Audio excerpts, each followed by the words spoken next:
Baş xi. O'tira xi. Ulanma xi. Yalğız xi.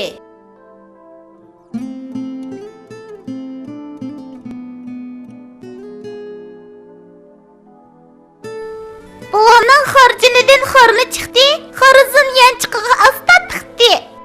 Aşxanada aş eter, apam bilen hedemler. Yalap yürer tilini, qorsqa aç beğemler. Çakadarladık çıkadı asta asta, tüyün oğru qocuvaldı toydurmayla. Gör. Şamallar uçtu. Dərəx şaxları ısılğa düşdü.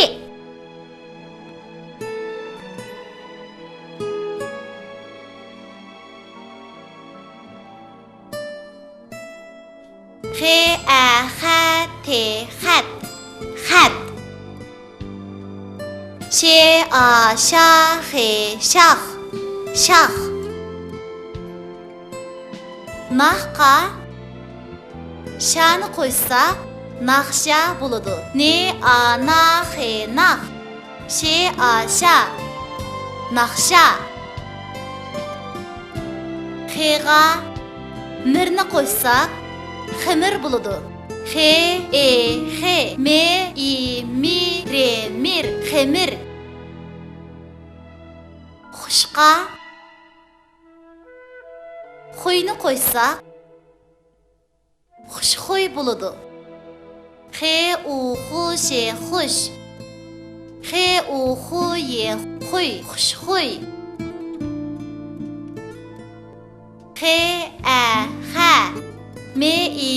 Temit. Hamid. Neman. Xaman. Tap. Tapti. Hamid Xaman tapti.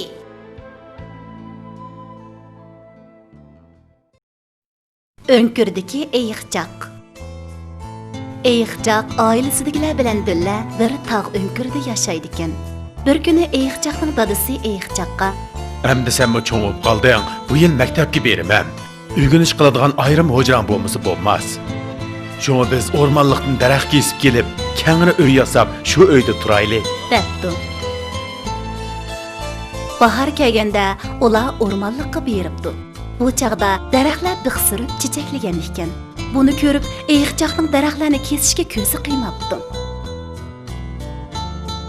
Yaz kepti. Ular yana o'rmonliqqa beribdi. Bu chaqda daraxtlar bek baraqsan bo'lib ketgan ekan. Eyiqcaqning daraxtlarni kesishga faqatli ko'zi qiymabdi. Kuz kepti. Ular yana o'rmonliqqa beribdi. Bu chaqda daraxtda mevalar pishib ketgan ekan. Eyiqcaqning daraxtlarni kesishga zodili ko'zi qiymabdi. Qish kepti. Ular yana o'rmonliqqa beribdi. Bu chaqda daraxtda nurg'un qushlar changga tizgan ekan. Eyiqcaqning daraxtlarni kesishga yanali ko'zi qiymabdi. Oylar o'tibdi, yillar o'tibdi. Eyiqcaqning qiyin sharoit ko'nib qapti. Eyiqcaqning dadasi Eyiqcaqning ko'nglidagini tushunib, davomli tog' önkürida yashab yeribdi. O'rmonliqdagi hayvonlar Eyiqcaqning ish izlaridan ta'sirlanib, ota bola ishga dasta yovgullarni taqdim qilishibdi va o'zaro yordam qilishadigan bo'libdi.